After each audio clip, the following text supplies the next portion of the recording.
오늘 말씀은 너무나 유명한 본문이죠. 믿지 않는 사람들도 알고 있는 그런 본문입니다. 어떤 사람들은 그렇게 말하잖아요. 돌아온 탕자를 줄여서 뭐라 부르죠? 돌탕 이렇게 부르고, 집에 있는 탕자 또 큰아들을 보고 뭐라 그러냐면 집에 있는 탕자라 해서 집탕 이렇게 부르는데, 신앙생활한 지 얼마 안 되신 분이 정말 진지하게 물어보시더라고요. 돌탕이 뭐냐고, 뭐 곰탕 같은 거냐고 이렇게 물어보시는 분이 있어요. 근데 실제로 사람들이 이 단어를, 우리 돌아온 탕자에 대한 이야기를 너무나 잘 알고 있기 때문에, 또 우리의 삶 속에서 너무나 익숙한 본문이기 때문에 사실 우리는 더 그 본문, 또 왜 이렇게 말씀이 유명한지, 또 이 말씀이 주시는 의미가 무엇인지를 더 깊이 들여다볼 필요가 있다는 것을 알게 됩니다. 여러분은 여러분의 아버지와의 관계가 어떻습니까? 여러분의 아버지와의 관계가 좋다고 여겨지는 분도 있지만, 사실 Father's Day나 Mother's Day 이렇게 되면 많은 가정들 가운데서 또 어려움에 있고, 또 관계의 어려움, 또 여러 가지 관계에 깨어진 그런 가정들이 많기 때문에 사실 이 메시지를 전할 때 상당한, 어떤 분 최근에는 더더욱이 부담이 되는 것이 사실입니다. 아버지가 없는 부재한 가운데 있고, 또 이미 또 아버지가 돌아가신 분들도 있고, 또 여러분 우리 중에서도 많은 분들이 이미 소천하신 분들이 계시기 때문에 아버지 주일에 우리가 아버지에 대해서 얘기할 때 그 이야기는 사실 때로는 우리의 마음을 짓누르고 또 무겁게 만드는 것이 사실입니다. 그러나 우리는 하나님의 말씀을 통해서 결국 궁극적으로 영원하신 하나님을 바라보고, 영원하신 하나님께서 우리의 아버지 되심을 고백하며 그 모든 관계의 문제와 아픔들을 극복하게 되는 것이죠. 또 그뿐 아니라 우리 영원하신 하나님께서 우리에게 지금도 부어주시는 그 은혜와 사랑을 경험하게 되는 것입니다. 제가 젊은 부부 사역을 우리 교회에서 할 때 어떤 젊은 부부가 저한테 상담을 요청했습니다. 상담 내용은 아주 간단합니다.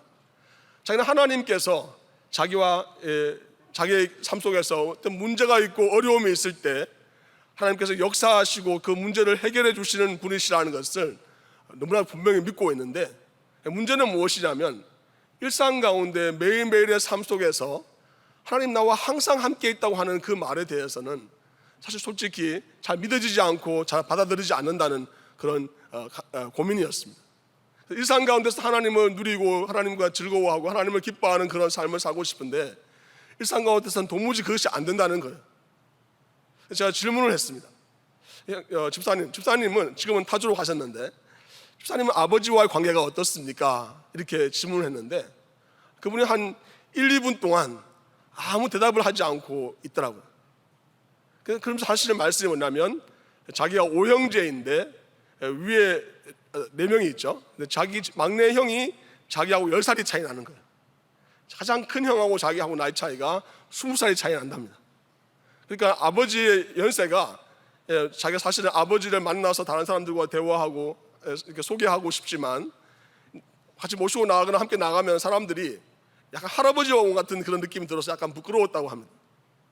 아버지가 자기가 중요한 시점, 학교를 졸업할 때라든지 결혼을 할 때라든지 또 직장을 구할 때든지 중요한 시간에는 아버지가 그와 함께 이야기도 하고 대화했던 것이 함께 참여하셨지만, 일상 가운데서는 나이 차이도 너무 많이 나고 중간에 형들이 많고 그렇기 때문에 아버지에 대한 이미지가 마음속에 어떤 마음이었냐면 아주 좀 멀게만 느껴지는, 항상 함께 하기에는 좀 부담스러운 아버지의 모습이었다는 거죠.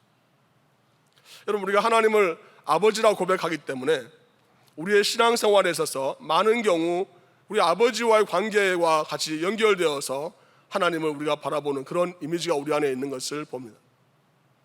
돌아온 탕자의 이야기, 또 집안에 있는 탕자의 이야기, 우리가 이건 두 아들의 비유는 사실 바로 우리에게 하나님께서 우리의 삶 속에서 어떤 아버지가 되어주시길 원하시는지, 또한 이미 우리 아버지인 우리가 어떻게 우리 자녀들에게 나아가야 될지, 또 하나님 만드시는 그 공동체 안에서 어떻게 우리가 하나님의 뜻을 살아야 될지에 대해서 말씀해 주시는 매우 중요한 말씀인 것이죠. 이 말씀 앞에 보면은 두 가지 비유가 나옵니다. 너무나 잘 알고 있는 비유입니다. 첫 번째는 99마리 양을 두고 한 마리 잃어버린 양을 찾아가는 비유. 또 두 번째 비유는 어떤 비유입니까? 10개의 드라크마가 있는데 그 중에 하나를 잃어버렸는데 찾는 비유입니다. 이 두 비유와 함께 우리가 이건 이 세 번째 비유도 마찬가지죠. 사실 잃어버린 아들을 되찾는, 어쩌면 집에서 여전히 잃어버리고 있는 아들을 보는 그런 우리의 모습, 이것이 이 세 비유의 공통점입니다.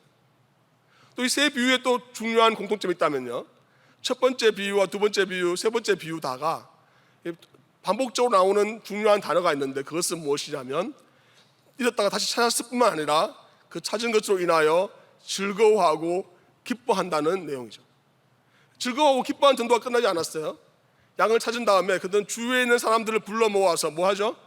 잔치를 벌리고 그것을 함께 기뻐하며 즐거워한다고 나와 있어요. 또한 드라크마 하나를 찾았는데 그걸 가지고 또 사람들을 불러서 같이 즐거워하며 잔치를 벌입니다. 잃어버린 양 한 마리 찾아서 잔치하는 것 좀 약간 석연치 않지 않습니까? 우리 마음속에 들에다가 99마리를 두고 한 마리 잃어버린 양을 찾으러 가면 그 들에 있는 99마리는 어떻게 될까 이렇게 생각이 들지 않아요? 또 잃어버리면 어떡하나 이런 두려움이 생기죠. 그런데 예수님께서 비유하시는 그 비유의 내용에는 바로 그 잃어버린 양 한 마리를 찾아서 나서시는 예수님의 모습을 보여주시고, 또 두 번째, 한 드라크마를 잃어버린 여인이 그 찾았을 때 사람들을 불러서 함께 즐거워하고 잔치를 벌이는 것에 대한 이야기가 나옵니다. 그래서 두 비유 안에서 각자 설명하고 있는 것은 이와 같이 죄인 하나가 회개하고 돌아오면 정말 하늘에서 잔치가 벌어지는 것에 대하여 말씀하고 있는 거죠. 그러면서 오늘 우리가 읽은 세 번째 비유의 이야기가 펼쳐집니다. 세 번째 비유는 좀 더 아주 디테일하게 설명하고 있어요. 좀 더 그 상황을 좀 더 직접적으로 우리에게 설명해 주고 있는데, 우리 잘 알고 있는 것처럼 둘째 아들이 아버지에게 유산을 요구합니다. 사실 유산인데 그 유산을 받게 돼서 자기 아버지가 살아있을 때 유산이라고 하면 큰아들이 유대 법에 따르면 큰아들이 3분의 1을 받게 되고 둘째 아들이 3분의 1을 받게 됩니다. 근데 아버지가 살아있을 때 받게 되면 그 중에서도 또 3분의 1만 받게 되죠. 그러면 궁극적으로 9분의 1 정도에 되는 아버지의 유산을 받아서 그는 다 정리해가지고 먼 나라로 떠나서 허랑방탕한 삶을 살게 되죠. 사실 우리 생각에는 이 비유를 들었을 때 우리 주위에 그런 일들이 많이 있잖아요. 당연하게 여겨질 수 있지만 이 당시 유대 사회에서는 그 당시 사회의 가장 중요한 것이 뭐냐면 명예와 부끄러움, 수치가 중요한 사회죠. 바로 그들에게는 너무나 수치스러운 일이 되는 거예요. 어떻게 아들이 아버지에게 그렇게 불효할 수 있을까? 아주 배은망덕한 그 아들의 모습에 대한 사람들이 분노가 들끓는 그런 상태였을 것입니다.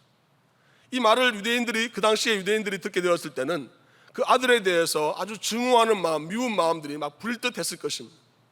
그런데 그 아버지는 그 아들이 그렇게 할 수 있도록 허락하고 그 재산을 넘겨줍니다. 그 결과가 어떻게 됐습니까? 그의 삶이 정말 아주 화려하고 멋진 삶으로 끝난 것이 아니라 그의 삶은 우리가 잘 알고 있는 것처럼 정말 비참함을 넘어서서 바닥을 치게 되고 그런 더 이상 도대체 소망이 없는 그런 상태로 떨어지는 것을 보게 됩니다. 돼지 먹는 쥐엄나무 열매도 주는 사람이 없다고 성경 말씀은 기록하고 있죠. 바로 그때 그는 그의 마음과 생각이 아버지에 대한 생각으로 돌이키는 것을 보게 됩니다. 아버지에 대한 생각, 무엇일까? 아버지의 그 풍성함과 아버지와 함께하는 사람들이 가지고 있는 그 누림에 대해서 그가 생각하면서 다시 아버지께로 돌아가야 되겠다는 그런 마음의 결단을 하게 되죠. 그의 발걸음을 옮겨서 아버지께로 갑니다. 그런데 그의 마음은 어떻습니까? 다시 아들로서의 권위에 대해서 아들로서의 자격에 대해서, 역할에 대해서 생각하는 것이 아니라 자기를 누와 같이 여겨달라고 말하면서 나갑니까? 품꾼의 하나로 여겨달라고 하는 그런 마음을 담고 아버지께로 돌아갑니다. 아버지께 돌아간 다음에 아버지를 만나는 그 장면이 우리는 너무나 잊히지 않습니까? 렘브란트의 그림도 여러분 보신 적이 있겠지만 실제로 그 아버지를 만나는 그 장면, 그 시간은 바로 아버지가 그의 삶을 그가 돌아올 곳에 대해서 기다리는 그 먼 거리에 있음에도 불구하고 또 그의 마음의 거리가 있음에도 불구하고 끊임없이 기다리면서 아들이 돌아올 것에 대하여 정말 고대하고 있는 아버지의 모습이 우리에게 나타납니다. 달려왔다고 표현되어져 있어요. 달렸다는 이 표현은 바울이 다른 박질을 했다는 그 다른 박질인데요, 경기장에 달리게 하는 그런 달리기. 저도 얼마 전에 아들과 함께 그 라마포 레저베이션에 가서 한번 등산을 한 적이 있었습니다. 그게 이제 중간에 호수가 이렇게 있는데요. 호수를 끼고 이제 돌아서 한 바퀴 돌고 나면 한 20분 정도 걸리는 그 자그마한 곳입니다. 사람들이 많이 있었어요. 그래서 저는 이제 먼저 출발했는데 이 녀석이 달리기를 하기 시작하는 거예요. 달리기를 하길래 그래서 이쪽으로 달리니까 어차피 저는 가다가 오면 이 친구가 서 있으면 내가 만나게 될까 생각하고 있는데 한 바퀴 돌아왔는데 갑자기 사라진 거예요. 안 보이는 거죠. 그래서 갑자기 약간 당황이 되기 시작했어요. 그래서 좀 더 빠른 걸음으로 제가 한 바퀴 더 돌았습니다. 아니 아니겠다 싶어서 이제 반대 방향으로 돌았습니다. 반대 방향으로 돌면 당연히 만날 거라고 생각했는데 또 못 만난 거예요. 그래서 세 번째 안 되겠다 싶어서 같이 간 두 분이 있었기 때문에 그분에게 여기 좀 지키게 있으라고 전 전속력으로 달리기 시작했어요. 한 바퀴 더 돌았어요. 돌았는데 마침 저쪽에서 이제 아이가 달려오기 시작하더라고요. 물어봤더니 한 바퀴 돌고 난 다음에 제가 파킹닷에 있을 줄 알고 파킹닷으로 갔다는 거죠. 제가 달리는 모습을 보고 같이 있던 그 두 분이 저한테 그러더라고요. 아, 목사님 여전히 빠르시네요. 이렇게 말하더라고요. 아버지가 이 자기의 탕자, 자기 잃어버린 아들이 둘째 아들 돌아왔을 때 전속력으로 달려가서 그 아들을 껴안았죠. 여기에서도 그 당시 체면과 우리가 한국 사람처럼 체면과 명예를 중요하는 유대에서는 상상하기 어려운 장면입니다. 그뿐 아니라 사실은 더 놀라운 것은 무엇입니까? 일단 만나면 잘못을 따져야 되잖아요. 뭐가 잘못됐는지, 뭐가 틀렸는지, 네가 왜 그렇게 잘못된 결정을 했고 그런 잘못을 저질렀는지에 대해서 수긍하고 이야기를 먼저 해야 되는데 오늘 말씀은 전혀 그런 내용이 나오지 않고 그에게 놀라운 치유 회복, 가락지를 끼우고 신을 신기고 옷을 입히고 잔치를 벌리는 그런 장면이 나옵니다. 이야기가 거기서 끝나는 것이 아니라 이야기는 그 다음 집안에 있는 큰아들로 이어지게 되죠. 돌아오다 보니까 그 큰아들이 어떤 마음이 들기 시작합니다. 종에게 들어보니까 잔치가 벌어졌어요. 이게 도대체 무슨 소리가 했더니 둘째 아들이 돌아왔다고, 자기 동생이 돌아왔다는 것에 대해서 듣고 그는 정말 분노하는 그런 마음을 이제 성경 말씀이 기록하고 있는데 그 분노하는 마음을 통해서 그는 잔치 자리에 들어가고 싶지 않은 그런 마음을 표현하니까 아버지가 다시 들어오셔서 만류하면서 그를 데리고 들어가려고 말하는 내용들이 오늘 본문에 나와 있습니다. 우리 어느 쪽에다가 더 포커스 맞춰서 말씀을 나눠야 될까요? 돌아오는 탕자들에 대해서 말씀 나눌 수 있지만 사실 이 본문에서는 이 본문의 앞부분에 보면 이 본문의 상황이 나와 있는데요. 누가복음 1장 2절에 보면 누가복음 15장 1절 2절에 보면은 이렇게 기록하고 있습니다. 모든 세리와 죄인들이 말씀을 들으러 가까이 나오니 바리새인과 서기관이 수군거려 이르되 이 사람이 죄인을 영접하고 음식을 같이 먹는다 하더라. 아멘. 이 말씀의 환경이 어떠냐면 바리새인과 서기관들은 그 잔치 자리가 벌어지는 것에 대하여 또 예수 그리스도께서 죄인들과 함께 먹는 것에 대하여 마음속에 불만이 있었던 것이죠. 그 마음속에는 불만은 어떤 불만입니까? 그들의 죄에 대한 확실한 잘못에 대한 지적이 없이 어떻게 그를 용납할 수 있는지에 대한 것이죠. 어떻게 그렇게 쉽게 긍휼과 은혜를 베풀 수 있는지에 대한 마음이죠. 또한 그들은 남대로 열심히 의를 지키고 열심히 자기의 종교 생활을 해왔는데 자기들에 대해서는 주어지는 칭찬이나 격려나 위로가 없이 어떻게 이들에게, 이 둘째 아들에게 허랑방탕한, 말씀대로 표현하자면 창기와 먹어버린 그 아들에 대해서 관대할 수 있는지에 대한 분노입니다. 예수님이 이 비유를 들었을 때 바리새인과 서기관들이 어떤 마음이었을까요? 아, 그렇구나, 예수님 말이 맞아, 그렇지, 우리의 마음을 관대하게 먹어야지, 긍휼한 마음을 가져야지, 이런 마음은 들었을까요? 아니면 더 마음이 다치고 예수님을 거부하는 마음이 들었을까요? 그래서 바로 오늘 우리가 이 말씀을 대할 때 느끼는 마음과 같을 거라고 생각되어집니다. 아까 제가 말씀드렸던 것처럼 이 본문에는 여러 차례 즐거워한다는 표현이 나와 있어요. 즐거워하고 기뻐하고 하는 내용, 7절과 10절과 24절과 32절 잔치를 벌이고 정말 놀라운 일들이 벌어지는 것에 대한, 기쁨이 넘치는 자리가 되는 것에 대한 이야기를 하고 있습니다. 제가 여러분에게 질문하고 싶습니다. 우리의 예배의 자리, 우리가 신앙생활하는 자리, 바로 그곳에 정말 이런 마음의 기쁨과 감격과 잔치가 우리 마음속에 넘쳐나는 그런 마음이 있습니까? 그런 마음이 우리에게 넘쳐나서 우리가 한 영혼이 주 앞에 돌아올 때, 그들이 회복될 때 정말 그들의 고통과 아픔에서 자유로워지고 예수 그리스도를 만남으로 말미암아 그들의 속에 새 생명이 일어날 것에 대한 정말 기쁨과 감사와 감격이 있습니다. 그것이 우리의 마음속에 기대되어지고 있습니까? 아니면 그럴 수가 있고 그런 일도 좋은 일도 생길 수 있다고 생각되어지는 남의 이야기처럼 생각되어집니까? 잔치 자리에 초대되고 함께하는 사람들은 물론 그 풍금도 있었고 주위에 있는 수많은 사람들이 있었을 거예요. 그들의 마음과 아버지의 마음은 너무나 기쁘고 감격스러운 시간인 거죠. 한 영혼이 돌아올 때 하나님께서 춤을 추시고 예수께서 기뻐 뛰시고 하시는 그런 찬양이 있는 것처럼 정말 그런 잔치가 벌어지는 자리에 하나님께서 우리의 삶을 초청하고 부르신다는 것이죠. 한 영혼이 주 앞에 회개하고 돌아올 때 그런 역사가 있다고 하나님 말씀이 우리에게 약속하고 계십니다. 저는 지난 주간에 너무나 귀한 시간을 가졌어요.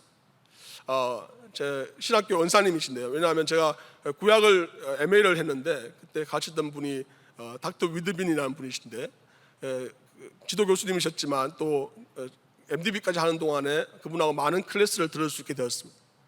클래스를 들을 때마다 이분이 구약학자이신데 너무나 이렇게 열정이 많으시고 너무나 이렇게 하나님 말씀에 대한 아주 깊은 통찰력을 가지고 계시는 분이시라는 것을 당연히 학자일 수 있겠다고 생각할 수 있을지 모르지만 그것이 신앙 안에서 삶 속에서 녹아져 있는 그런 분이라는 것을 느끼면서 너무나 많은 감명을 받은 분이셨습니다. 그분이 얼마 전에 은퇴하시고 어떤 업스테이트에 있는 한국 교회에서 강연을 하신다고 그래서 제가 열일 제쳐놓고 정말 그분의 강연을 들으러 갔습니다. 근데 그분이 특별히 또 그 강연의 제목이 뭐냐면 아주 재밌는 것이요. 하나님의 말씀, 하나님의 백성, 또 하나님께서 행하시고자 하시는 일들이 무엇인지에 대한 그런 내용이었어요. 참 재밌게도 구약 성경에 나오는 모든 내용들 중에서 그 내용들을 6개의 핵심적인 단어로 자기가 집중해서 이제 설명하시고자 하셨던 거죠. 여러분 같으면 구약 성경에서 가장 핵심적인 단어를 뭘로 드시겠습니까? 근데 그분이 너무 궁금한 거예요. 무슨 단어를 드셨을까 생각이 들었어요. 첫 번째 단어는 여러분 알고 있는 것처럼 하나님이라고 하는 엘로힘이라는 단어였어요. 엘로힘이 어떤 것이냐면 전능하신 하나님이라는 뜻을 가지고 있습니다. 한마디로 말하면 모든 만물들을 창조하시고 역사하시고 사실 피조물인 우리하고는 도무지 같이 섞일 수 없고 다가갈 수도 없는 그런 어마어마한 존재의 의미를 가지고 있죠. 성경에서는 우리가 구약 성경 읽을 때 항상 하나님이라는 단어로 표현되어져 있어요. 두 번째 단어는 뭐냐면 잘 알고 있는 야훼, 여호와라는 단어입니다. 우리는 뭐 하나님이나 여호와나 이렇게 생각하지만 성경 말씀을 아주 구별해서 사용하고 있는데 하나님이라는 단어는 언제 사용하냐면 아까 말씀드린 것처럼 하나님의 능력과 하나님의 전능하심이 나타날 때 쓰는 단어라면 이 여호와라는 단어는 매우 퍼스널하고 개인적이고 또 우리의 삶 속에서 직접 개입하시고 언약하시는 하나님일 때 여호와라는 단어를 쓴다는 거죠. 예를 든다면 이런 거죠. 태초에 하나님이 천지를 창조하시니라. 여호와 하나님이라 쓰지 않죠. 우리가 잘 알고 있는 시편 23편은 어떻게 시작합니까? 하나님이 나의 목자시라 하지 않고 뭐라고 하시죠? 여호와는 나의 목자시니. 그처럼 하나님께서는 하나님이라는 단어, 전능하신 하나님이면서 동시에 우리에게 퍼스널한 한 사람 한 사람에게 다가오신다는 거죠. 세 번째 단어가 궁금하지 않으십니까, 여러분? 세 번째 단어는 미샤파트라는 단어인데요. 그 단어는 놀랍게도 우리가 쉽게 말하고 있는 공동체.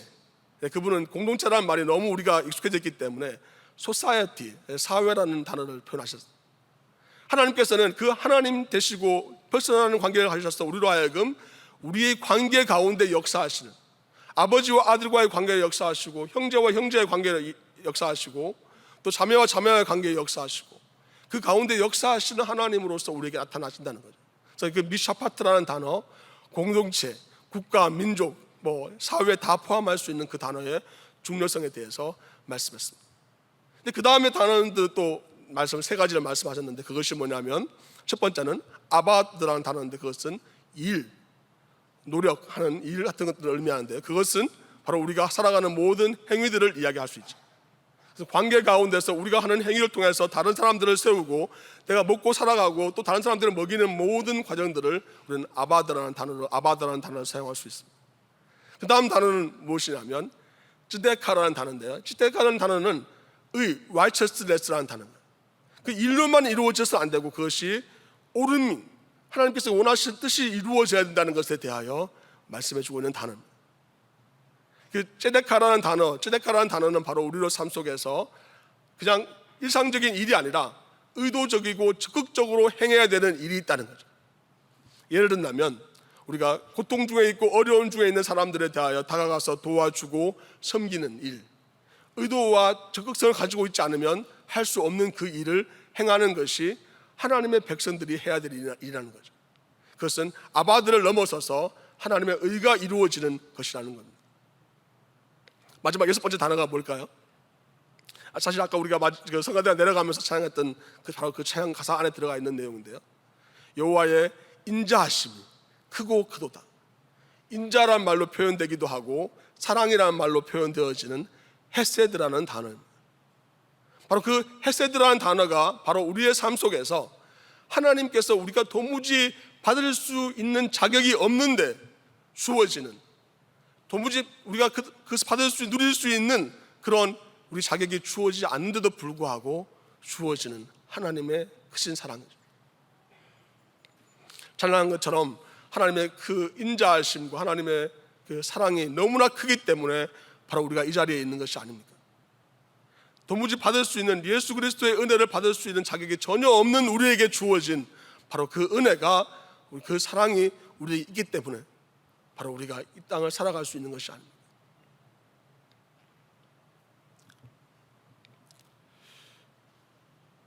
아버지가 그 아들을 기다리는 바로 그 사랑이 하나님께서 우리를 품으시고 우리에게 나타내고자 하시는 헤세드의 사랑이라는 것을 하나님 말씀이 우리에게 일깨워주고 있습니다. 또 하나님께서 우리에게 알려주시는 것은 우리 또한 우리의 삶 속에서 그렇게 살아야 된다는 거죠. 일로서 내가 이것을 해야 되니까 가족들을 부양하기 위해서 하는 것이라면 그것은 분명히 우리의 삶 속에서 한계가 있고 관계의 깨어짐을 경험할 수밖에 없고 아픔이 있고 또 상처가 생길 수밖에 없고 억울하고 분노가 생길 수밖에 없는 상황이 될 것입니다. 첫째 아들 그랬죠. 그런 일로서 열심히 하고 아버지께 인정을 받아서 나중에 그가 더 많은 것을 상속받으려고 했던 그 태도 때문에, 그 많은 자세 때문에 그는 아버지를 깊이 만날 수가 없었던 것이, 아버지와 함께 있음에도 불구하고 아버지의 잃어버린 자식이 되었던 것이. 그러나 도무지 내가 할 수 없는 그 하나님의 의를 이루는 과정, 즉 예수 그리스도를 통한 구원이 우리에게 주어지고 그 확신이 우리에게 주어졌다는 그 가운데서는 우리는 담대히 하나님께 나아갈 수 있는 그 예수 그리스도를 통한 의로운 삶이 우리에게 주어지게 된 것입니다. 그래서 찬양하면서 고백하는 것처럼 우리가 하나님께 나아갈 수 없는 사람들이지만 예수 그리스도의 피를 힘입어 담대히 은혜의 보좌 앞에 나갈 수 있는 것은 바로 예수 그리스도께서 나는 의롭지 않지만 나를 의롭다 하시는 의를 통해서 나를 바로 그 하나님의 보좌 앞에 나갈 수 있는 담대함을 주셨다는 것이, 이게 하나님 말씀이 우리에게 주시는 약속입니다. 그것도 끝나지 않았습니다. 예수님께서는 바로 십자가에서 자신을, 예수 그리스도께서 하나님께서 보내셔서 그의 모든 죄를 우리의 삶을 대신해서 죽으심으로 말미암아 헤세드의 사랑, 영원한 사랑이 우리에게 이루어진 것이죠. 우리 또한 때로는 우리의 마음속에서 계산하게 되고 또 마음속에서 두려운 마음이 생기고 또 마음속에서 다른 사람 관계에 있어서 가지고 있는 생각들이 우리 안에 바로 이 일과 아바드 일과 쯔데카 의에 머물고 있다면, 정말 오늘께서 하나님께서 우리에게 주시는 그 마음은 아버지 하나님의 마음, 아버지의 사랑, 아버지께서 어떻게 우리를 품어주셨는지를 기억하면서 우리가 함께하는 사람들에게 그 마음을 열고 그들을 우리의 삶 속에 초대하고 또 그들을 하나님이 기뻐하시는 하나님의 백성으로 회복하는 일에 하나님께서 우리를 부르셨다는 사실, 하나님의 말씀이 우리에게 일깨워주고 있습니다.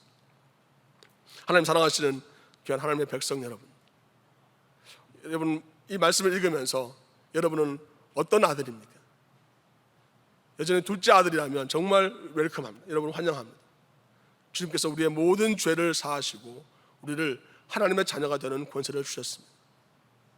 바로 그 잔치 자리에 이런 마음을 활짝 열고 즐거워하며 기뻐할 수 있기를 바랍니다. 만약 여러분이 첫째 아들이라고 한다면, 또 바리새인과 서기관 같은 그런 마음이 있다면 하나님께서는 우리의 마음을 우리에게 권면하고 계십니다. 바로 그 마음을 내려놓고 자기 아들, 동생, 나의 동생, 바로 그 동생을 맞이할 수 있는, 품을 수 있는 마음을 달라, 그런 기도하시기 바랍니다. 하나님께서 이 말씀을 통해서 우리에게 알려주시는 것은 바로 그 고통 중에 지금도 버림받고 잃어버리고 또 정말 도무지 해결할 수 없는 그 상태에 있는 사람들이 주님 앞에 돌아오는 일에 정말 여러분을 사용하신다는 사실입니다.